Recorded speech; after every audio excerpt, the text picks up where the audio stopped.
Chief justice of Pakistan کی اپنی جو پوزیشن ہے وہ متنازع ہو گئی ہے. ان کو سٹیپ ڈاؤن کرنا چاہیے اور ان کو یہ بات بتانی چاہیے اور یہ جو دوسری پروپوگینڈا سیاسی جماعت ہے نا، جن کو نہ الیکشن سے کوئی سروکار ہے نہ کوئی ان کو اس ملک سے سروکار ہے، وہ ایک سازشی ٹولہ ہے.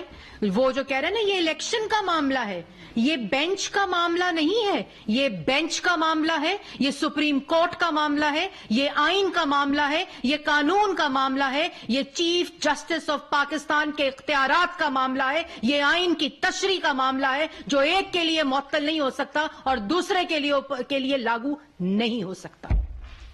یہ کسی کی مرضی، کسی کی منشا کے مطابق لاگو اور معطل نہیں ہو سکتا. یہ عمران خان کے لیے معطل اور لاگو نہیں ہو سکتا. اس کے اوپر کسی قسم کی آئین کے ساتھ کھلواڑ کی کسی کو اجازت نہیں دی جا سکتی. اور کل پارلیمان کا اس کے اوپر 2 ٹوک فیصلہ آ چکا ہے.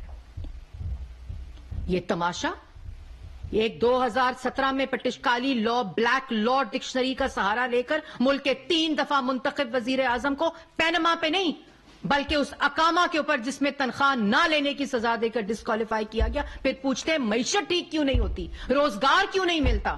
وہ اس لیے نہیں ملتا کیونکہ جب وزیر اعظموں کو ایک سٹروک آف پین کے ساتھ غلط فیصلوں کے اوپر اور اس کے بعد گواہی آ چکی کہ یہ وہ غلط فیصلہ تھا، اس کے بعد ڈسکوالیفائی کر دیا جاتا ہے جب معیشت 6.2% پہ ترقی کر رہی ہوتی ہے، جب ملک کے اندر 14,000 میگا واٹ بجلی لگ رہی ہوتی ہے، جب آٹا 35 روپے کا اور چینی 52 روپے کی ہوتی ہے. اس وقت وزیر اعظم کو نکال دیا جاتا ہے اور پھر پوچھتے ہیں معیشت سنبھل کیوں نہیں رہی.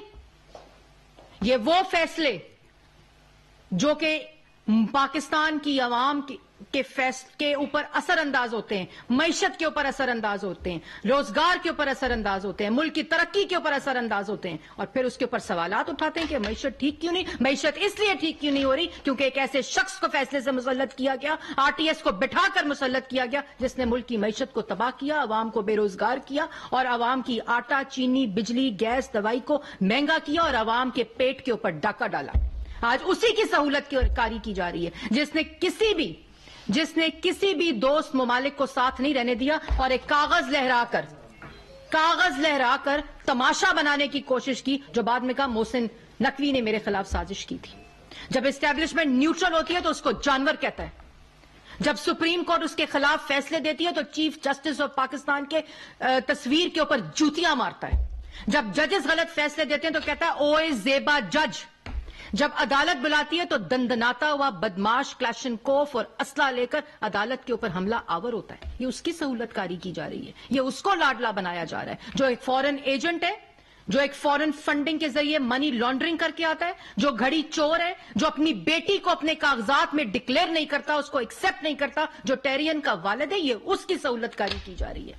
اور جب اس طرح کے لوگوں کی سہولت کاری کی جاتی ہے تو ملک کے اندر سیاسی عدم استحکام آتا ہے، ملک میں مہنگائی ہوتی ہے، عوام کا روزگار چھینا جاتا ہے. اور جب 3 دفعہ کے منتخب وزیر اعظم جو لوگوں کو کارخانے لگا رہا تھا، لنگر خانے نہیں، جو ترقی دے رہا تھا، روزگار دے رہا تھا، عوام کو موٹر ویز کا جال دے رہا تھا، پوری عالمی دنیا پاکستان کی معیشت کے اوپر اور پازیٹیوٹی کے اوپر کامنٹ کر رہی تھی.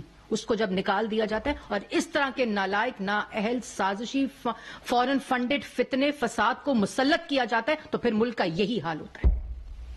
اور وہ کانسٹیٹیوشنل کرائسس جب اداروں سے، آئینی اداروں سے جنم لیتا ہے تو پھر ملک کا یہی حال ہوتا ہے. آج پاکستان کی عوام اس فرق کو جان چکی ہے کہ یہ خالی سیاستدان ملک نہیں ٹھیک کرتے، ملک ریاست ٹھیک کرتی ہے. اور جب سیاستدان ٹھیک کر رہا ہوتا ہے تو اس کے خلاف سازش کی جاتی ہے اور پھر بعد میں سوال کرتے ہیں سیاستدانوں سے. آج پاکستان کی عوام سب جانتی ہے یہ تماشا ختم ہونا چاہیے، یہ آئین کے ساتھ کھلواڑ ختم ہونا چاہیے.